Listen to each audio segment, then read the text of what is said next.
Wil je je huis verwarmen met een warmtepomp of komt er straks een warmtenet met lage temperatuur? Dan moet je zorgen dat de radiatoren, vloerverwarming of wandverwarming groot genoeg zijn om je huis nog lekker warm te krijgen. Maar hoe kom je erachter of je huidige radiatoren groot genoeg zijn? In deze video laat ik 2 manieren zien hoe je snel en eenvoudig zelf kunt bepalen of je je installatie aan moet passen of dat je direct de temperatuur kunt verlagen. Van de eerste manier heb je vast wel een keer gehoord. Het is namelijk de 50 graden test, ook wel verwarmingstest genoemd. Hierbij ga je gewoon in de winter de stooktemperatuur van jouw cv-ketel verlagen en kijken of je huis nog steeds comfortabel warm wordt. Als het lukt om met 40 of 50 graden comfortabel de winter door te komen, dan zal het ook met een warmtepomp of een laag temperatuur warmtenet wel lukken. Als je de test zelf een keer wilt doen, dan kun je het beste op de website van Milieucentraal kijken. Daar vind je ook een online tool die je daarbij kan helpen. De link hiervoor vind je in de videobeschrijving. Het voordeel van de verwarmingstest is dat je verder niet hoeft te rekenen. Je kan gewoon proberen en kijken waar je op uitkomt. Het enige wat je nodig hebt is tijd. En dat is meteen ook weer een nadeel van deze test. Voordat je meer weet, ben je zomaar een half jaar verder. Een ander nadeel is dat deze test alleen een indicatie kan geven. Omdat de temperaturen per stookseizoen variëren, kan het zijn dat je de test net tijdens een wat warmere periode uitvoert. Als het later een keer kouder gaat worden, kun je alsnog in de problemen komen. De tooling van Milieucentraal houdt hier tot op zekere hoogte wel rekening mee. Maar het blijft een grove benadering. Eigenlijk is er alleen een duidelijk resultaat als het niet lukt om het huis comfortabel op lage temperatuur te stoken. Bijvoorbeeld als je merkt dat je niet lager kunt gaan dan 65 graden aanvoertemperatuur, omdat anders de woonkamer niet meer warm wordt. Op dat moment weet je dat je wel iets aan je afgiftesysteem moet doen voordat je op lage temperatuur kunt stoken. Er is nog een tweede methode hoe je erachter kan komen wat je met je radiatoren moet doen. En dat geeft een nauwkeuriger beeld dan die 50 graden test. Er is wel een klein beetje speur- en rekenwerk voor nodig, maar het is niet al te ingewikkeld. We zoeken hierbij radiatoren die overgedimensioneerd zijn. Te grote radiatoren zijn onze vrienden, want als de radiator op hoge temperatuur te veel warmte af kan geven, dan kunnen we de stooktemperatuur verlagen zonder dat we moeten vrezen te weinig warmteafgifte in de kamer te hebben. Nu denk je misschien radiatoren zijn door altijd wel goed en passen altijd bij mijn woning, maar er zijn verschillende oorzaken waarom radiatoren wel overgedimensioneerd kunnen zijn. Bijvoorbeeld kan een radiator bij de installatie te groot gekozen zijn. Misschien heeft de installateur bij de dimensionering gewerkt met grove vuistregels en grote veiligheidsmarges. Wat ook kan zijn is dat de installatie ooit wel goed gedimensioneerd was, maar het huis intussen beter geïsoleerd is, waardoor het benodigde vermogen in huis een stuk minder is geworden. Om dit goed in beeld te brengen moeten we eerst weten wat de actuele warmtevraag in de verschillende kamers eigenlijk is. Vervolgens kun je kijken welk vermogen de huidige radiatoren af kunnen geven en of er een marge in zit voor het verlagen van de stooktemperatuur.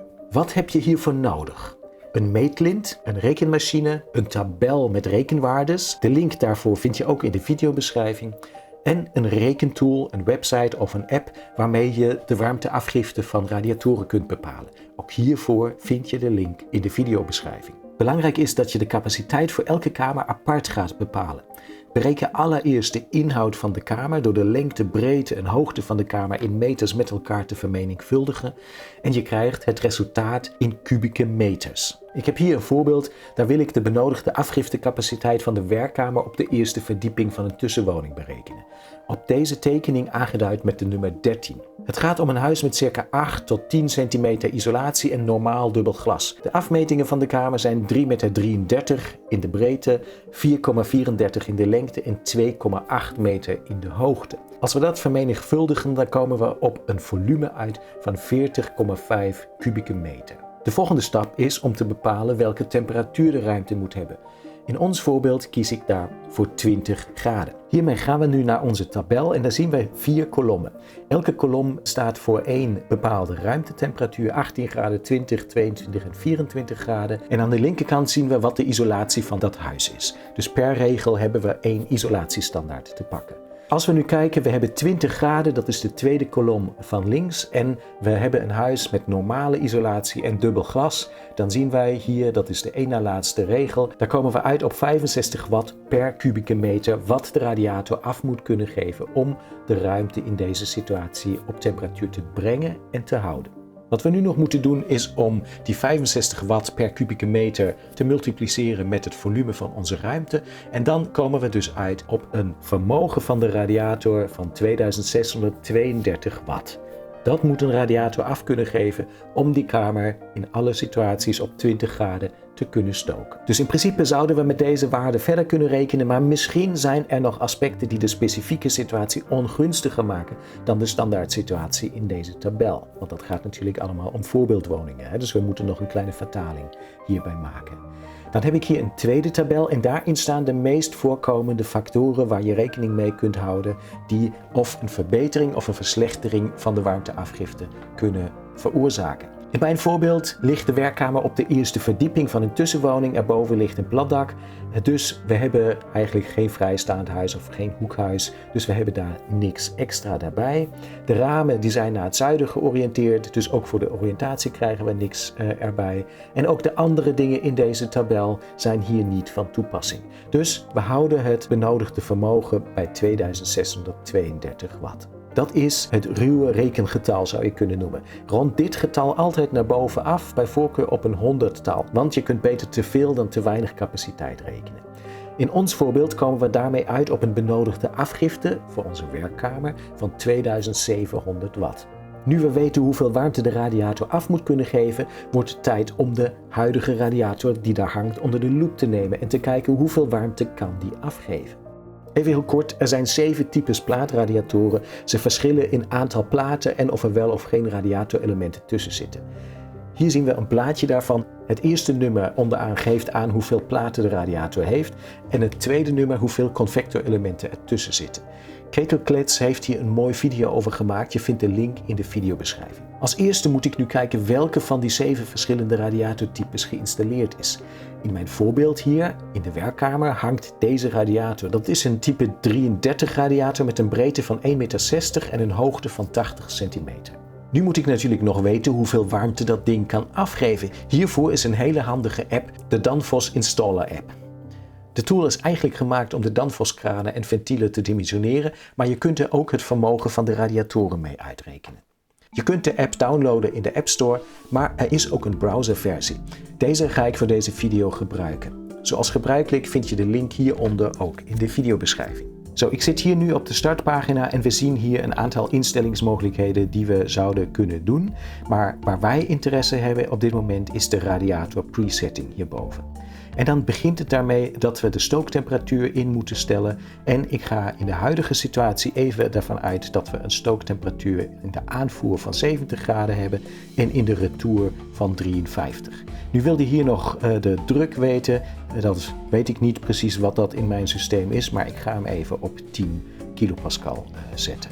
Dus maakt verder niet zoveel uit voor datgene wat wij nodig hebben hier.